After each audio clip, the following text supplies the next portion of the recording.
El héroe de esta historia es un maestro del disfraz. A algunos se les ha aparecido como una cuña,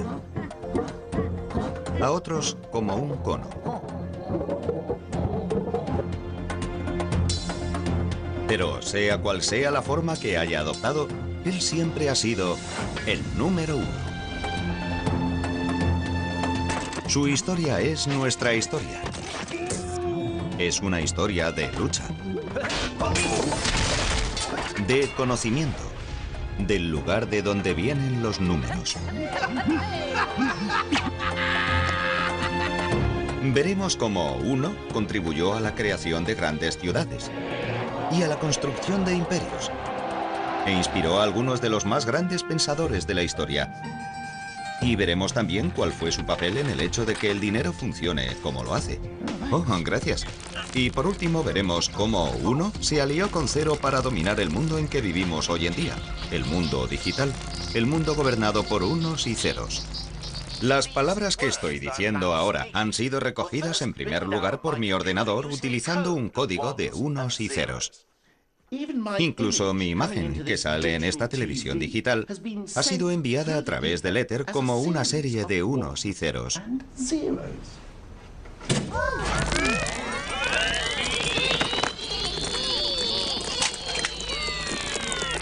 Pero, ¿cómo han llegado estos dos dígitos a dominar el mundo? Eso no ha sido siempre así.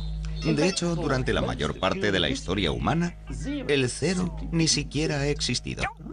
Es uno el que ha contado de verdad. La historia del número uno. ¿De dónde venía uno? Bueno, esta historia empieza en los albores de los tiempos. Hace 3.042.059 años, el primer primitivo uno salió reptando de aquel caldo primigenio para vivir en tierra firme.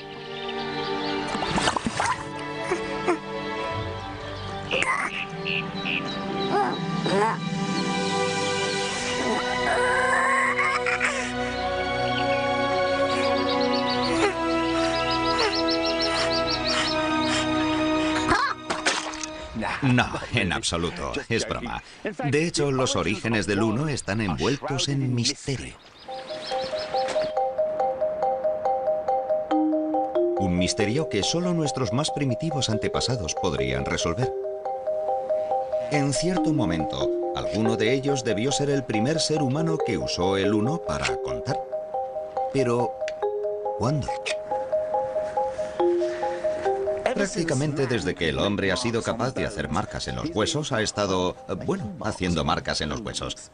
Pero, ¿qué hay del tipo que hizo rayas como estas hace 150.000 años? ¿Es posible que estuviera contando? ¿Acaso estas rayas representan una serie de unos? Bueno, los expertos nos dicen, con todo el peso de las pruebas científicas y arqueológicas, que no tienen ni idea. De lo que sí están bastante seguros es de que uno es mucho más joven que nosotros. No ha sido hasta hace relativamente poco, unos 20.000 años escasos, que tenemos una prueba sólida de la existencia de uno y de que alguien lo utilizaba para contar. Por supuesto, no tenía este aspecto cuando nació. Entonces, uno no era más que una raya en un hueso. Este hueso es conocido como el hueso de Ishango. Fue hallado hace relativamente poco en el Congo. Y miren, aquí pueden ver las rayas. Sabemos que cada una de ellas representa un uno. ¿Cómo podemos estar tan seguros? Bueno, alguien debía estar contando porque hay 60 rayas a lo largo de esta parte del hueso y otras 60 en esta otra parte, distribuidas además en grupos de la misma cantidad. Y no hay modo de hacer eso si no es contando. El hueso de Ishango marcó un momento decisivo de la humanidad. Los zoólogos nos dicen que otros mamíferos son capaces de contar hasta 3 e incluso hasta 4, pero no más.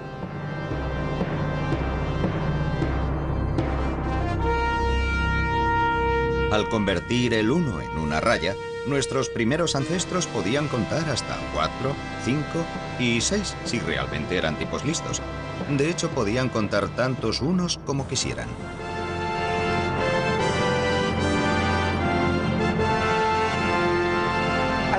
Y eso fue lo que nos dio ventaja sobre leones y tigres. En adelante, contar no tendría límites. Uno había crecido hasta convertirse en un chico grande.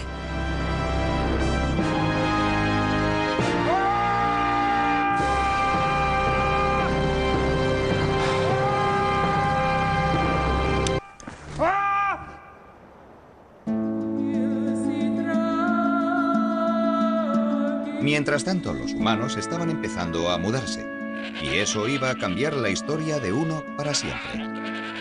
Dejaron de vivir en cavernas para construirse sus propias cuevas, las casas.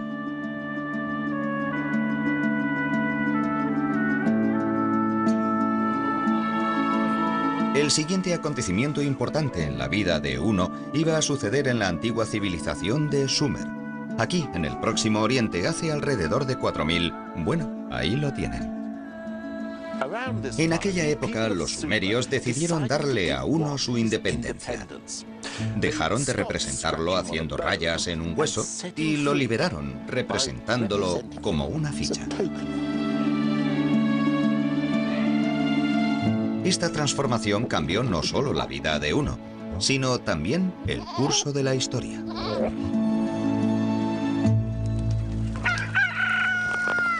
La invención de estas fichas permitió a los sumerios hacer cosas que nadie había hecho hasta entonces. Si tú añades muescas a un palo o hueso, puedes hacer solo eso, añadir o sumar. Pero con las fichas puedes también quitar, restar. Supongamos que tienes 6 gallinas y te comes 5. ¿Y qué es lo que tenemos? Una indigestión.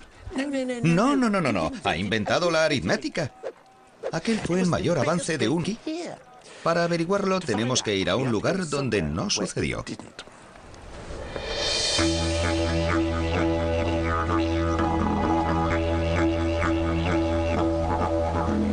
Conozcan a los Walpiri, de la Australia Central. Son un pueblo que vive aquí desde hace unos 30.000 años, aunque no hace tanto que los antropólogos descubrieron que no utilizan números. La gente se interesó por los Walpiri porque en nuestra lengua no utilizamos números. Tenemos una palabra para decir uno, pero eso es todo. Hasta recientemente, los Walpiri se las han arreglado sin utilizar números. ¿Cómo lo han podido hacer? Las cosas que hacen ustedes en su mundo se hacen aquí de otra manera. Vean, por ejemplo, al anciano Yapal Jarri, que ha crecido y ha vivido sin usar nunca números.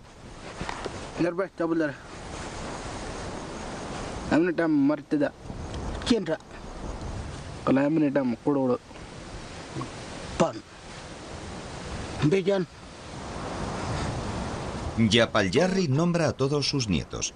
Lo que no dice es 4, que no existe en su vocabulario.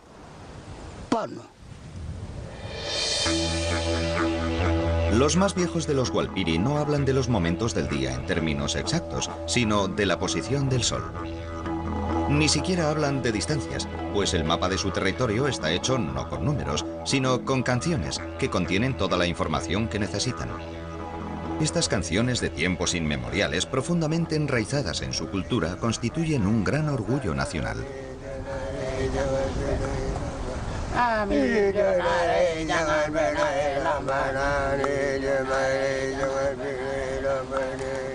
El hecho es que tradicionalmente los Walpiri no han necesitado realmente un sistema numérico, y mucho menos la aritmética. Pero, ¿por qué en la otra punta del mundo, hace 6000 años, las gentes de Sumer sintieron la necesidad de convertir a uno en una ficha e inventar las matemáticas?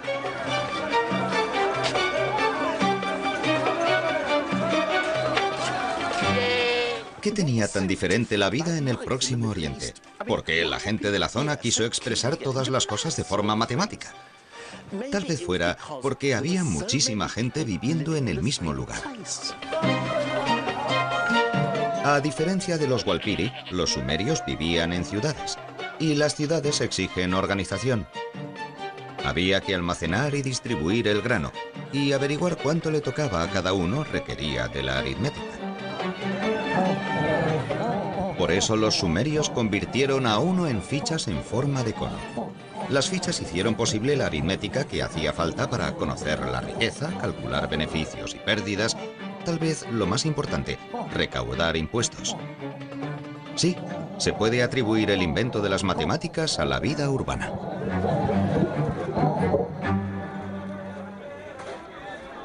La habilidad de practicar la aritmética no fue lo único que los sumerios necesitaron en su vida urbana. También debían ser capaces de llevar un registro continuo de sus cálculos. Pero el caso es que la escritura no se había inventado aún, y parece que fueron los números las primeras cosas que se escribieron. Sucedió de la siguiente manera. Cantidades concretas de conos se guardaban en bolsas de arcillas que se sellaban para conservarlas a salvo.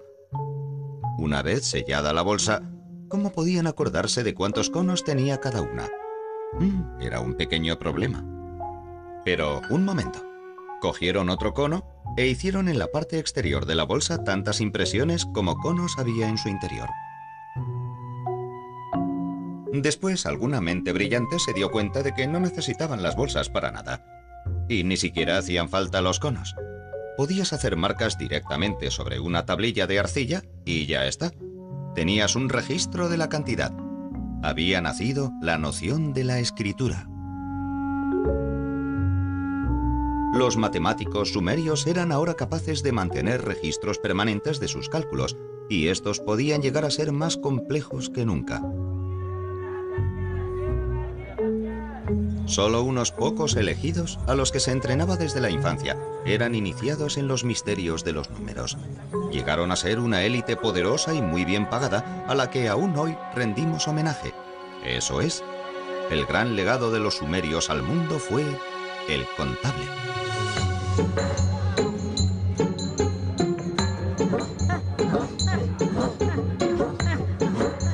Uno era ahora disciplinado y estaba organizado como nunca lo había estado. Se convirtió en una poderosa herramienta. Podía ser utilizado para construir imperios, que es precisamente lo que le sucedió a Uno en su siguiente reencarnación.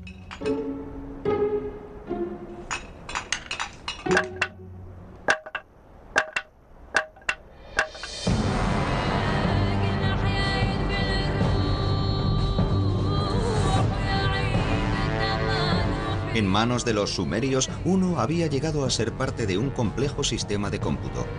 Los egipcios llevarían sus talentos mucho más allá. Además de andar muy lentamente, no sonreír y formar en línea, a los egipcios les encantaban las cosas grandes, los grandes edificios, las grandes estatuas y los grandes ejércitos. También llegaron a utilizar números realmente enormes. Y la forma en que los escribían nos proporciona una reflexión fascinante de la jerarquía de la sociedad egipcia. Primero estaban los números de los trabajos y tareas cotidianas. 1 era una simple línea sin adorno alguno. 10 era una cuerda. Y 100, un rollo de cuerda. Todos humildes números del trabajo diario. Pero a continuación venían los números de los aristócratas, números para impresionar. 1000 se representaba con un loto, que es el símbolo del placer. 10.000 era un dedo autoritario. Y por fin llegaba el número de los faraones, aquel con el que los sumerios ni siquiera llegaron a soñar.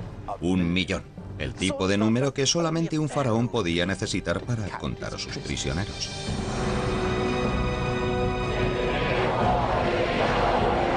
Fue el primer millón de la historia, y el símbolo que lo representaba era un prisionero implorando perdón, o puede que un contable rogando que no le hicieran contar más prisioneros. En cualquier caso, Uno nunca había tenido tanto trabajo. Pero los egipcios querían que Uno hiciera también otro trabajo, tal vez el más importante de todos.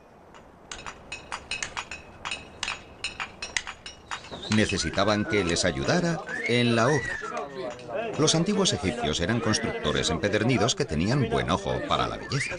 Pero no se pueden crear cosas bellas sin medirlas con exactitud. Y no se puede medir con precisión si no sabes cuál es tu unidad. Es decir, qué es lo que entiendes por uno.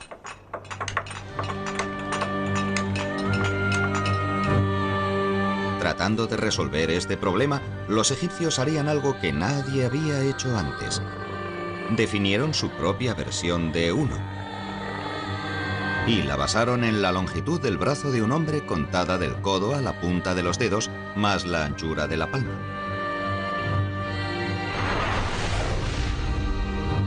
Uno era ahora conocido como el codo, la medida de todas las cosas, el soberano indiscutible.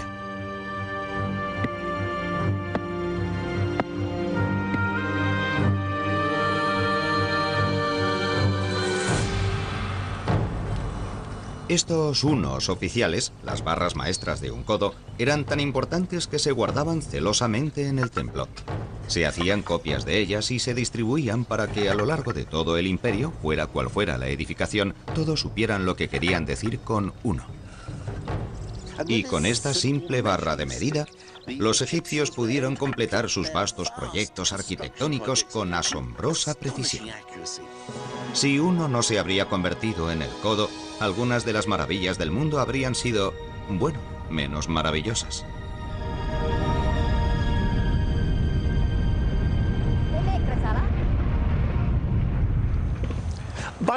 Haciendo que uno pasara de contar cosas a medirlas, los antiguos egipcios no solo inauguraron todo un nuevo mundo de trajes a medida y moquetas ajustadas, sino que también hicieron de uno la medida de todas las cosas. Uno se había convertido en soberano, pero su destino iba a ser aún más especial. Se iba a convertir en la esencia del universo.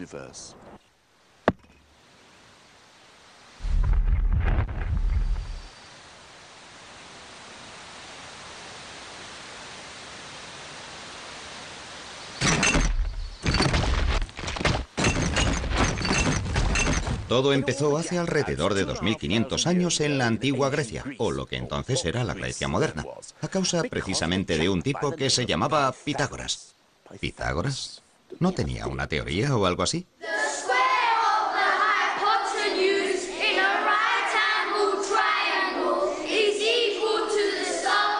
Eso es, el teorema de Pitágoras. Un poco aburrido, yo nunca lo entendí. Well, actually, I think that Pythagoras was a pretty interesting bloke. ¿Ah, sí? He had a school in which all his pupils had to give up their worldly possessions, eat only vegetables, and swear never to touch beans. ¿Cómo se explica eso? Pythagoras believed that when you fart, a bit of your soul escapes. Es asombroso qué cosas se aprenden hoy en la escuela. Es verdad que Pitágoras era un poco, bueno, raro, por decirlo de alguna manera suave. Estudió en Egipto y en el Próximo Oriente, y cuando volvió a casa abrió su escuela vegetariana de matemáticas. Aquí se dedicó completamente a explorar las maravillas y misterios contenidos en los números. Pitágoras fue el primer hombre que distinguió los números pares e impares y les dio sexos. Mientras el 1 era macho, el 2 era hembra, y así sucesivamente. También tenía afición a los números enteros, que eran grupos de unos. Advirtió que ciertos números enteros crean formas agradables. 3 hace un triángulo, 4 un cuadrado. 1 más 2 más 3 más 4 hacen 10, que forma un triángulo mágico. Pitágoras estaba también convencido de que 1 contribuiría al fin a explicar una de las cuestiones filosóficas fundamentales de la época.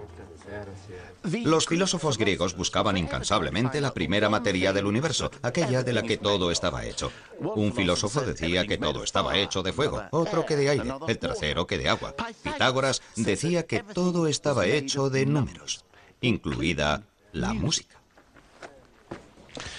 Para descubrir lo que Pitágoras quería decir, he venido al Jardín Botánico de Waterperry, en el Oxfordshire. Oh, muchas gracias. Pero ahora necesito un matemático. Oh, yo soy matemático. Oh, mira qué suerte.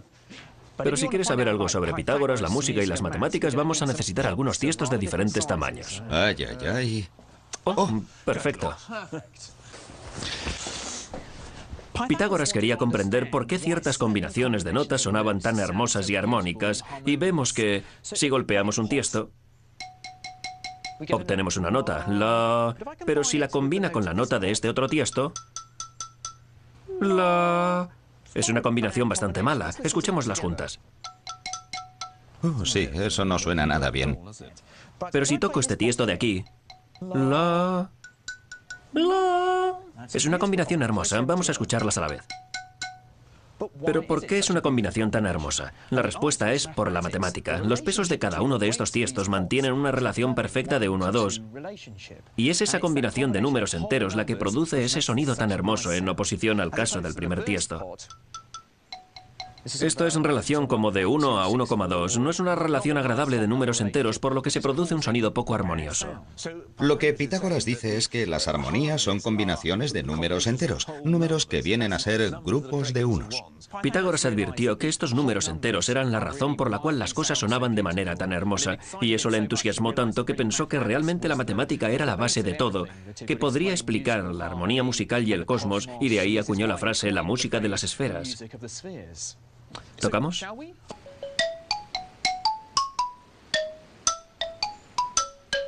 Si la belleza de la música se basaba en números enteros, Pitágoras pensó que lo mismo sucedería con todo lo demás.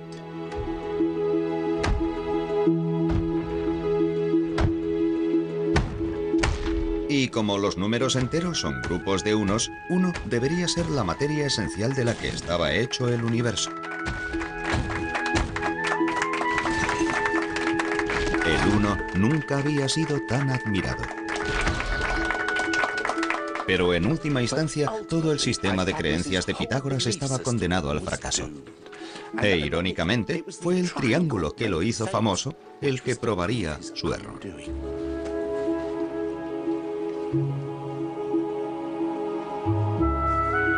Si uno estaba en el corazón de todas las cosas, debería estar también en el corazón de todos los triángulos, incluido el triángulo rectángulo de 2 lados iguales. El problema es que no es así. Pitágoras siguió intentando reducir los 3 lados a una cantidad exacta de unidades, pero eso era sencillamente imposible. Cuando uno de sus discípulos trató de hacerle ver este asunto, los demás lo ahogaron. Todo el sistema de creencias de Pitágoras de que el mundo estaba hecho de unidades era falso.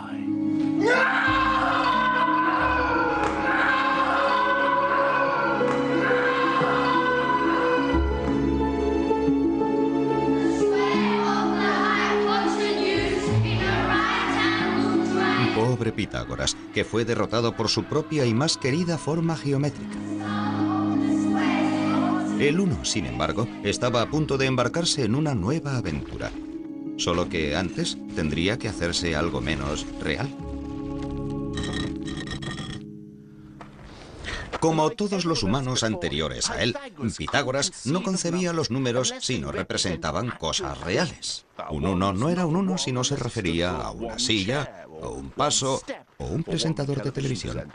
Pero los matemáticos que siguieron a Pitágoras rompieron estas restricciones. ¡Eureka! ¡Eureka! Sí, Arquímedes es hoy famoso por haber sido el primer striker de la historia, pero de hecho fue el más grande matemático de la antigüedad. ¡Eureka! ¡Eureka! A Arquímedes le encantaba jugar con los números y llevó a las matemáticas al reino de lo inimaginable porque en esos juegos permitió que los números hicieran cosas imposibles, como calcular cuántos granos de arena harían falta para llenar el universo. Pero por muy tontos que estos juegos nos puedan parecer, con ellos obtuvo a veces resultados prácticos de los que aún hoy en día nos beneficiamos. Por ejemplo, estaba obsesionado con qué pasaría si tomabas una esfera y la convertías en cilindro. ¿Cuál sería la diferencia en el área ocupada? Bueno, a mí personalmente me importa un bledo, pero Arquímedes vivió el día más feliz de su vida cuando consiguió por fin dar con la fórmula. Y aunque era una pura bravuconada matemática, resultó ser a la postre sorprendentemente práctica, porque gracias a Arquímedes, los cartógrafos del futuro pudieron tomar el globo terráqueo y trasladarlo a un plano. Uno no era ya la esencia del universo. pero contribuía a crear la era dorada de las matemáticas teóricas.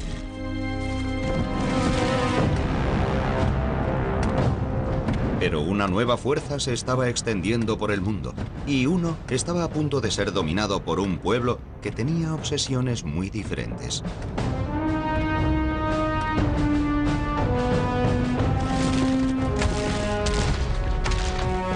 Arquímedes vivía en Siracusa, y cuando los romanos la invadieron en 212 a.C., él estaba en mitad de un cálculo particularmente complicado. De hecho, estaba tan enfrascado en su trabajo que lo único que pudo decir fue: «Le ruego que no me moleste ahora». Tal vez no fue una actitud muy inteligente. Fue el fin de las matemáticas teóricas en el mundo clásico. Los romanos no estaban interesados en vagas abstracciones del tipo cómo calcular el peso de todas las cabras que hayan vivido nunca. Estaban más interesados en el poder. Lo quisiera o no, uno era ahora un siervo de Roma.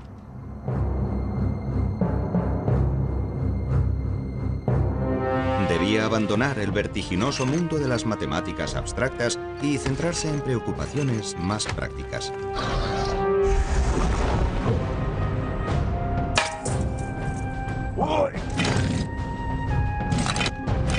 Se convirtió en la columna vertebral del mundo romano, pues los romanos lo usaron para establecer una rígida cuadrícula numérica en su ejército.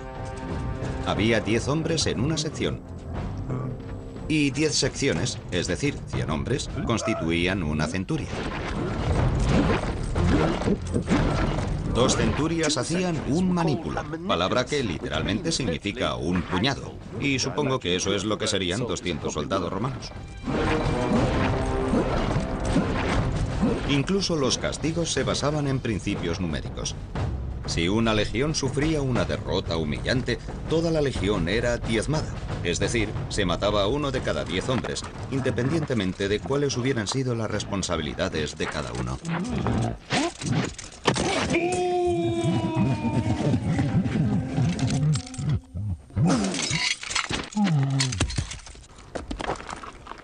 El gran objetivo del mundo romano era mantener las cosas en funcionamiento. Las matemáticas teóricas no iban con ellos. Y, desde luego, no me extraña nada, porque los números romanos no facilitan precisamente las cosas, ¿no? Míralos. No son más que una versión más elaborada de las viejas muescas en los huesos, y la única sofisticación venían a ser nuevos símbolos para los números cada vez menos manejables. V para el 5, X para el 10, C para el 100, hasta llegar al símbolo del millón. Pero esto sigue siendo un simple sistema de cómputo que viene muy bien para grabar inscripciones en las tumbas, pero no resulta muy útil para las complicaciones de las matemáticas teóricas. Por ejemplo, intenten escribir 1000 millones de esa manera. Yo lo he hecho y con los números modernos me ha llevado 8 segundos. En números romanos llevaría unos 16 minutos. No resulta sorprendente, por tanto, que los números romanos no se utilizaron para hacer cálculos. Para ello, había que valerse de una tabla de cómputo, una primitiva versión del ábaco.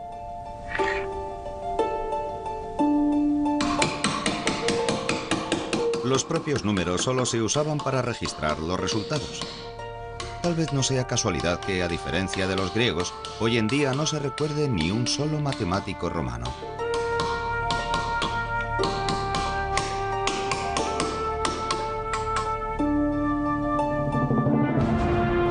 Con la extensión del poder romano, se difundió también su sistema numérico. A lo largo de los siguientes 500 años, toda Europa, de España a Turquía, cayó bajo dominio romano, y sus números siguieron utilizándose incluso después de la caída de su imperio.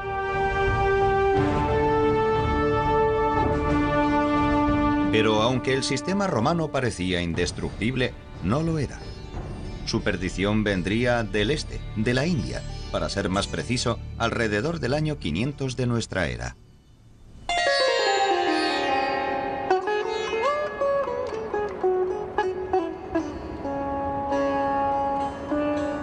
Uno tenía un primo indio que durante un tiempo estuvo viviendo en una atmósfera algo más enrarecida.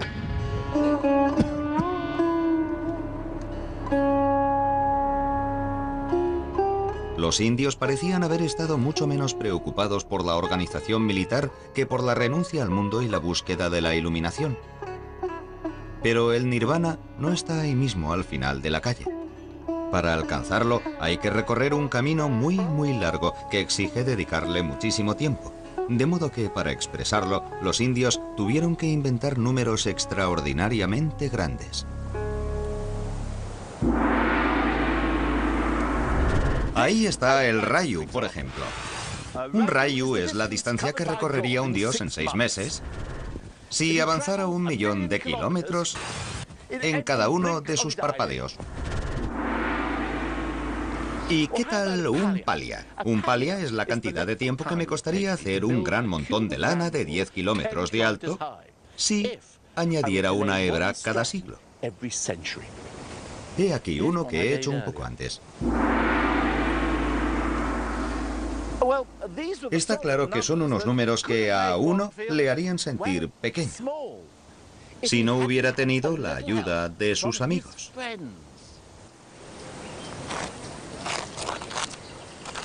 A diferencia de los romanos, los indios maquinaron un sistema que podía arreglárselas con números vastísimos. Desarrollaron un símbolo diferente para cada cifra del 1 al 9. 1, 2, 3. O, para decirlo de una vez, los números arábigos.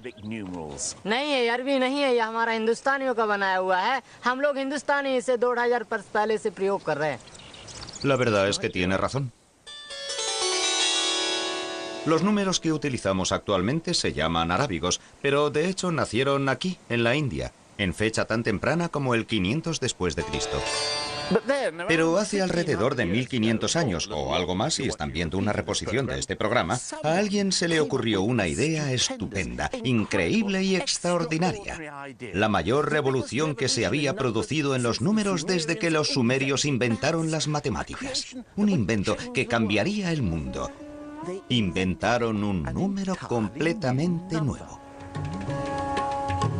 Y es aquí, en este diminuto templo de 11 siglos de antigüedad en Gwalior, en el norte de la India, donde se encuentra este nuevo número. Y después de recorrer 6.500 kilómetros, por fin voy a verlo.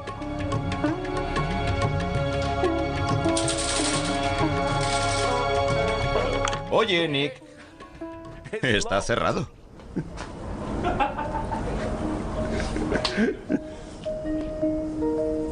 Así que esperamos. Y mientras lo hacíamos, empecé a preguntarme cómo es que este nuevo número no se había inventado antes. Es un numerito sencillísimo que se dice en un momento y se escribe aún más rápidamente. Ah, aquí está. Pero una vez inventado, transformó la vida de uno de una manera que acabaría cambiando también el mundo entero. Bueno, he aquí el ejemplo indiscutible de la mayor invención india, el nuevo número. El santo grial de los números. El 0. Por primera vez en la historia de la humanidad, alguien hizo de la nada un número. La inscripción dice que se plantó un jardín para producir flores para el templo, y para asegurarse de que tendrían suficientes flores, el jardín debía medir 187 por 170 astas, alrededor de 8 hectáreas. Mientras los romanos usaban los números para registrar sus conquistas y contar cadáveres, estas gentes los utilizaban para asegurarse de tener las provisiones necesarias para sus arreglos florales. Y ustedes dirán, ¿a qué viene tanto rollo? O sea, ¿qué tiene de maravilloso inventarse un símbolo que significa nada? Si alguien me preguntara cuántas cosas tengo en la mano, podría decir simplemente que no tengo nada y no necesito un 0 para eso. Bueno, un 0 solo tal vez no sea nada, pero al combinarlo con 1, empezó la magia.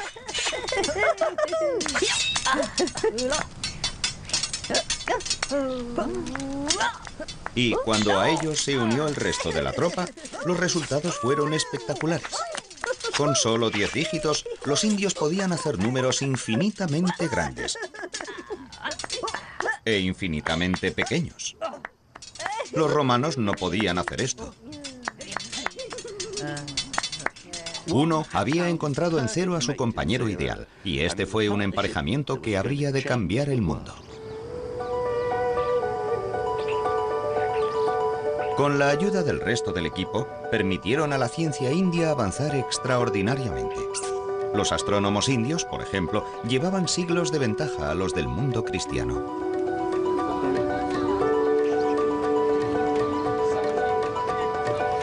Los científicos indios afirmaron que la Tierra giraba sobre su propio eje y que se movía alrededor del Sol. Algo que en Europa Copérnico no averiguaría hasta 1000 años más tarde.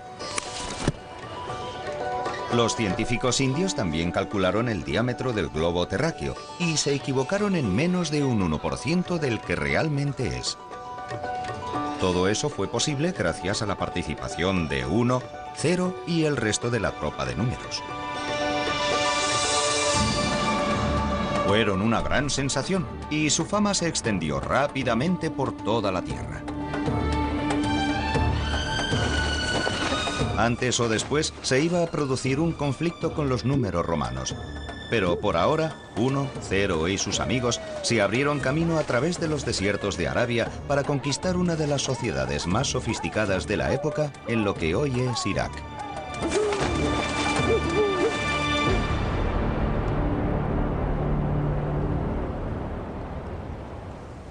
Cuando el Islam tenía poco más de 100 años, Bagdad estaba gobernada por el gran califa Al-Mansur. El califa quería que su pueblo viviera de acuerdo con el Corán, para lo que instituyó tribunales y jueces que aplicaran la ley del profeta.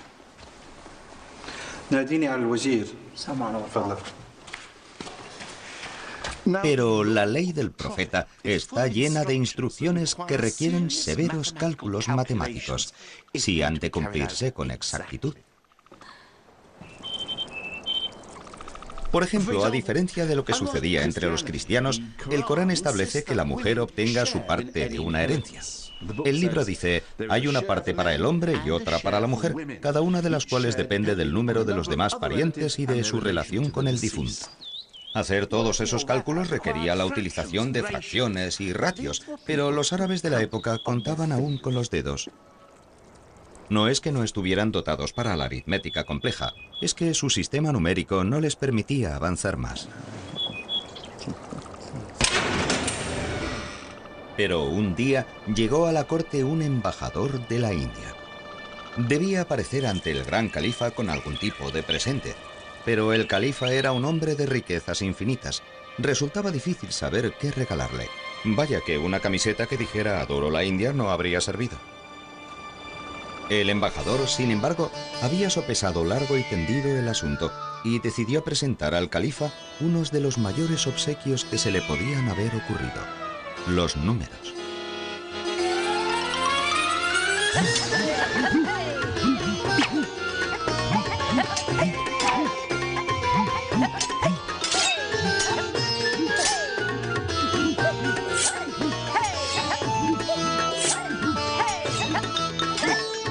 La verdad es que no sabemos exactamente cómo el mundo islámico llegó a adoptar los números indios, pero la historia del embajador es mi favorita.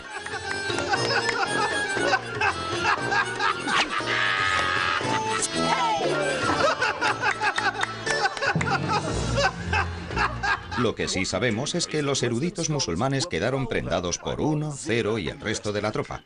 Y el más famoso de aquellos fue un hombre llamado Al-Khwarizmi. Al-Khwarizmi. Al-Khwarizmi. ¿Khwarizmi? Al-Khwarizmi. Al-Khwarizmi. Eso es.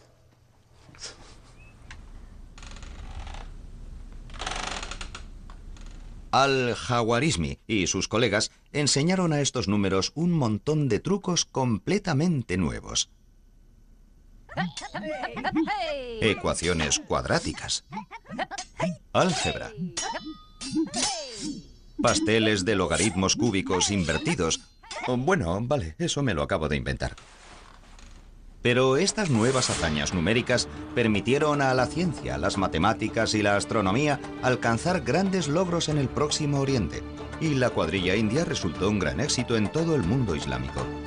Pero al otro lado del Mediterráneo, la Europa cristiana estaba aún bajo la garra inamovible del ejército de los números romanos, y siendo romanos, no iban a permitir dar paso fácilmente a los incansables recién llegados. La confrontación entre los dos sistemas era inevitable, y cuando llegara, dejaría sellado el destino del mundo occidental.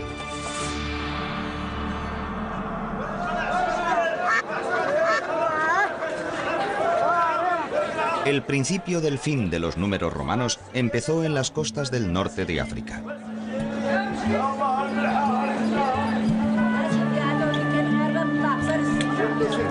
Los comerciantes musulmanes adoptaron rápidamente el uso de 1, 0 y compañía en sus negocios y actividades. Para finales del siglo XII, los números indios eran ya de uso común. Y fue en el ajetreado puerto de Bellaya donde un joven, hijo de un diplomático italiano con base en Argel, vio por primera vez su asombrosa actuación.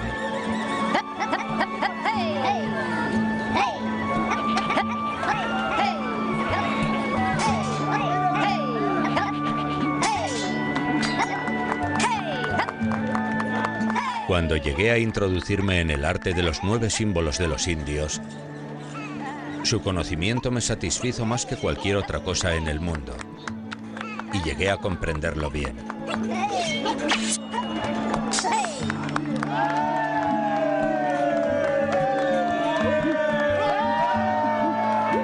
Aquel joven era conocido como Fibonacci y quedó tan prendado de los números indios que cuando creció decidió llevárselos con él a casa.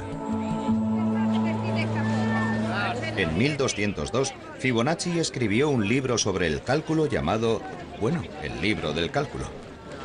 Hoy está considerado como uno de los grandes matemáticos de todos los tiempos, y su libro constituyó un auténtico escaparate para los números indios. Pero Fibonacci no era solo un teórico en su torre de marfil.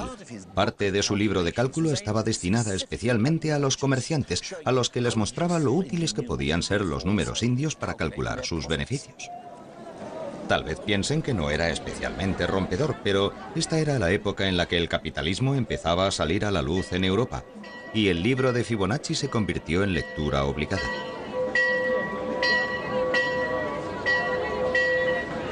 Por desgracia, la gente corriente se encontraba cómoda con los viejos números.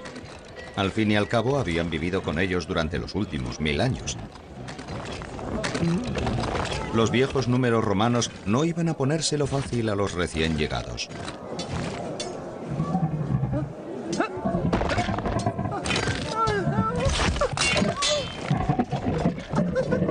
Y no era solo una cuestión de tradición.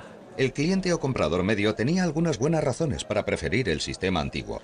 Por ejemplo, muchas ciudades italianas tenían su propia moneda en la Edad Media, de modo que cada vez que me encontraba en una nueva ciudad o en un nuevo plató con sus extras convenientemente disfrazados, como es el caso, tenía que acudir al banco o banca del cambista. Una banca era una mesa de contable, poco más que un ábaco con fichas en vez de avalorios. Los hombres que operaban con ellos, los banqueros, debían prestar un juramento de no engañar a sus clientes. Y si los magistrados descubrían que alguno engañaba a los clientes, venían y le rompían la banca en la que trabajaba. De donde procede la expresión bancarrota, que aún usamos hoy en día. Hola. ¿Cuánto me da por esto? En este momento está contando. Es tranquilizador comprobar que está utilizando números familiares, que son, por supuesto, los números romanos. Y está usando este ábaco, de modo que al menos veo lo que está haciendo. Eso es lo que voy a recibir, ¿no? Muy bien, muchas gracias. Ha sido un placer hacer negocios con usted. Pero, ¿qué pasaría si fuera donde uno de esos chicos listos que usan los nuevos números indios? Hola. ¿Cuánto me va a dar por esto?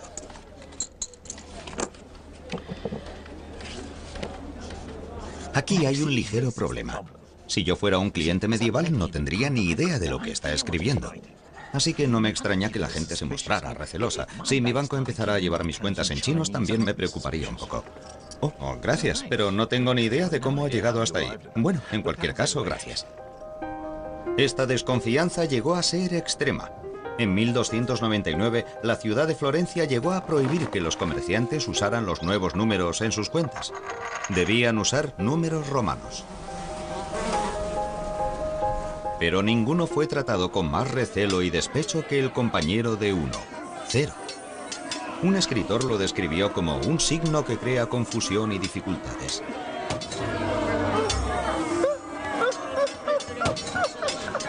A 0 se le llamó cifra, y se le consideraba tan sospechoso que esta palabra acabó definiendo el modo de hacer códigos secretos, de donde viene cifrar y descifrar. Pero el viejo sistema tenía los días contados, y supongo que puede culparse de ello a la secular codicia humana. Los tradicionalistas que se aferraban al ábaco y a los números romanos nunca habían tenido que calcular intereses sobre préstamos, porque la Iglesia Católica decía que cargar interés sobre el préstamo era pecado. Se llamaba usura. Pero cuando llegó la Reforma, las iglesias protestantes se mostraron más comprensivas con los negocios, y las antiguas objeciones cristianas contra el capitalismo parecieron desaparecer. De modo que en este nuevo ambiente de préstamo e interés, ¿cuál de los dos sistemas se revelaría como más eficaz? ¿Los números romanos o el ábaco? Bueno, vamos a averiguarlo. A mi derecha, un matemático de primera clase. A mi izquierda, una gran experta en el uso del ábaco. Si yo prestara a alguien 10 euros al 0,5% de interés mensual, ¿cuánto me deberá al terminar el año? ¿De acuerdo? ¿Preparados? ¿Listos? ¡Ya! Kimi se dedica al ábaco desde que tenía 15 años y está usando un moderno modelo Soroban, pero tal como se hacía en el siglo XVI, va redondeando sus números a las décimas y centésimas más cercanas. Esperemos que le salga todo redondo. Marcus utiliza lápiz y papel y trabaja sobre una cuadrícula de decimales. Vive en el norte de Londres con su encantadora esposa Shani y 3 hijos adorables. No es grande, pero es inteligente. Ah, parece que Kimi tiene una respuesta. Sí. ¿Cuál es tu respuesta? 10,60. 10,60. De modo que el interés compuesto a un año es de 10 euros con 60 y parece que el ábaco lo ha resuelto con más rapidez que el matemático. Bueno, yo no quisiera amargaros la fiesta, pero creo que esa respuesta está equivocada. Mi resultado es de 10,61,677766403 para ser exactos. He tenido en cuenta el resto del interés, que es muy poco cada mes, pero suma algo. De modo que me sale ese 1,6 de más. Para el hombre de negocios medieval, esa podía ser la diferencia entre poder ganarse la vida o no. Tal vez sea por eso que el individuo que maneja el ábaco parezca tan desgraciado. A medida que el capitalismo ganaba respetabilidad, el cálculo del interés simple y compuesto se convirtió en imprescindible para cualquier comerciante respetable.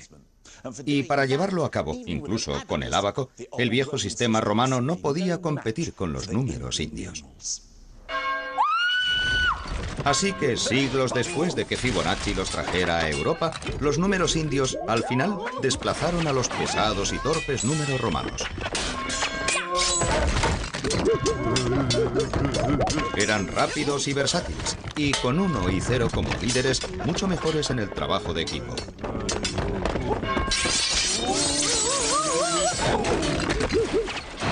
Cuando llegó el final, resultó pan comido. Los viejos números romanos cayeron por fin en bancarrota.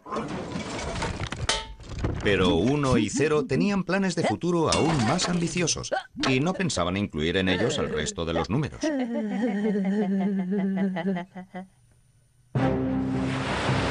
Mientras tanto, la tropa completa de los números indios había conquistado el mundo occidental.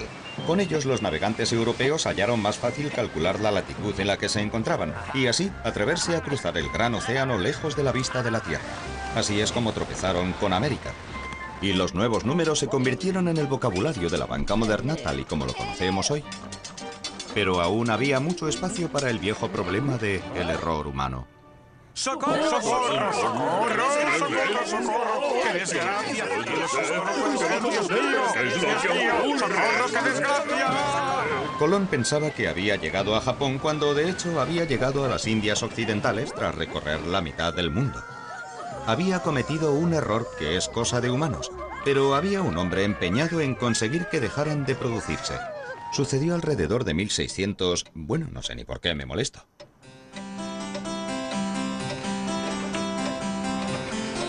Gottfried Wilhelm Leibniz fue uno de los grandes matemáticos de todos los tiempos, que estuvo decidido a librar a la humanidad de la maldición del error humano.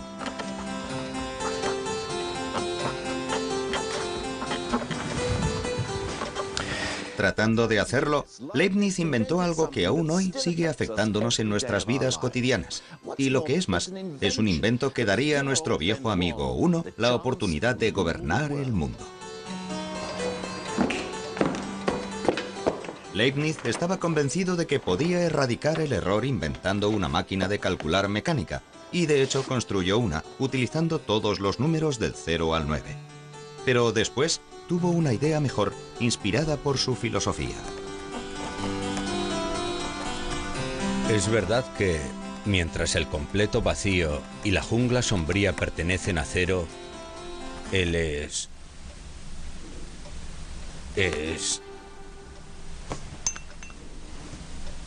Espíritu de Dios, y su luz pertenecen al Todopoderoso Uno. En otras palabras, y parafraseando a Leibniz muy libremente, el universo es una especie de queso de Gruyère, cosa que algunos habíamos sospechado durante años. En él, los agujeros son tan importantes como el propio queso, de modo que para construir el mundo necesitamos tanto algo, el viejo número 1, como montones de nada, que es donde el 0 entra en acción.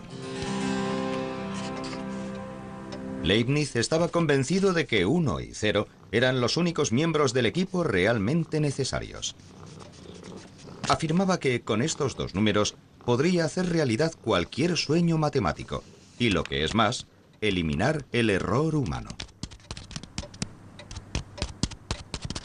Se libró del resto de los números y desarrolló un sistema que usaba solo unos y ceros, el llamado sistema binario. Pero un minuto, ¿cómo se pueden expresar todos los números solamente con el 1 y el 0? Creo que es hora de que consulte a alguien que sabe de qué hablamos.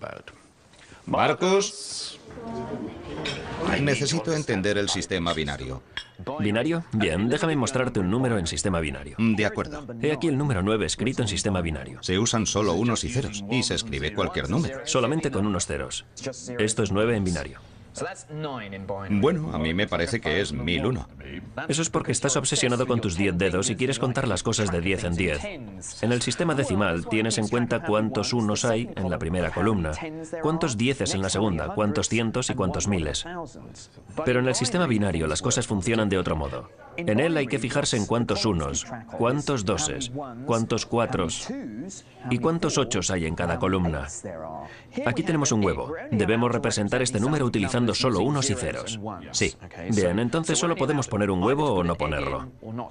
Hay un huevo en el 1. Un huevo representa a 1. Ahora déjame enseñarte cómo es 9 en binario. Aquí un lote de 8. Tengo un huevo en la cuarta columna. Un 1. Sí, un lote de 8 en la cuarta columna. Y 9 es 8 más 1.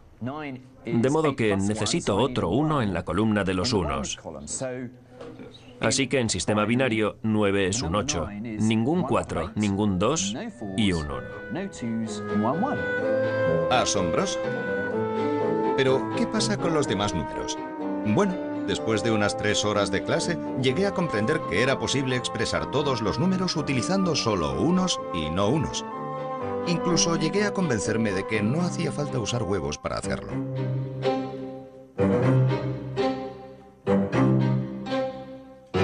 Es un tipo de sistema mecánico. Es muy mecánico el sistema de añadir unos y ceros y por eso es perfecto para una máquina, porque a la máquina no le importa lo largo que pueda llegar a ser el número. Puede arreglárselas con números larguísimos, mientras que nosotros no podemos hacerlo. Lo interesante es que es una forma muy eficiente de sumar números y por eso a las máquinas les encanta poner los números en sistema binario. Y Leibniz diseñó una máquina binaria exactamente de ese tipo. Solo que él utilizó bolas de metal que caían sobre ranuras y no huevos y hueveras. En adelante, los errores serían cosa del pasado. Parecía que la era digital podía empezar ya a conquistar el mundo. Desgraciadamente, nunca la construyó.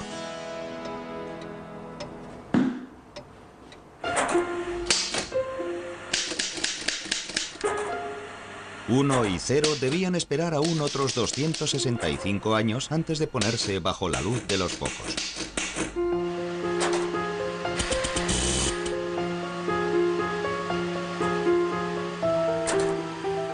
He aquí Colossus, el primer ordenador de funcionamiento binario del mundo. Es el sueño de Leibniz hecho realidad. Pero en vez de dejar caer bolas metálicas en ranuras, Colossus es una máquina electrónica. Aquí, 1 y 0, algo y nada, han acabado estando en su elemento como corrientes eléctricas, encendido y apagado.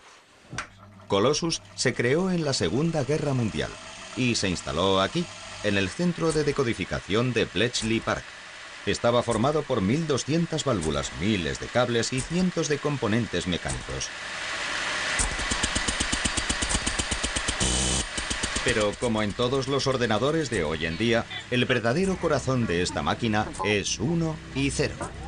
En su forma eléctrica binaria, 1 y 0 llevaron a cabo millones de cálculos rapidísimos que pudieron descifrar los códigos del enemigo antes incluso de que los alemanes afilaran sus lápices.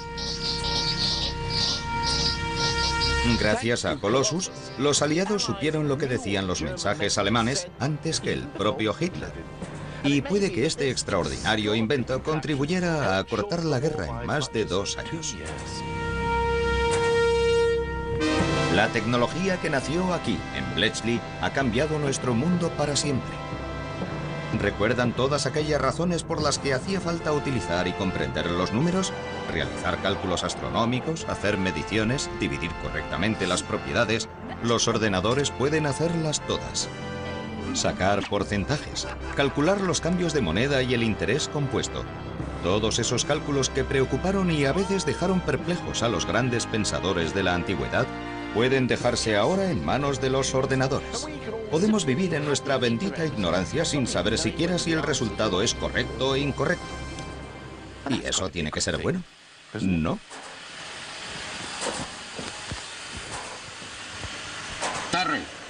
Terry, ¿dónde vas, Terry?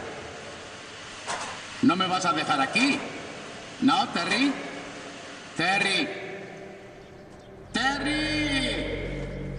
En la era de los ordenadores, todo nuestro mundo está gobernado por una corriente de unos y no unos, desde los extractos bancarios hasta los informes médicos, incluidos los códigos de barras cada vez que compro una lata de comida para gatos. De modo que el resto de los números pueden ser arrinconados en el basurero de la historia. No necesitamos más que a 1 y 0. El viejo dúo ha llegado a la cima del éxito.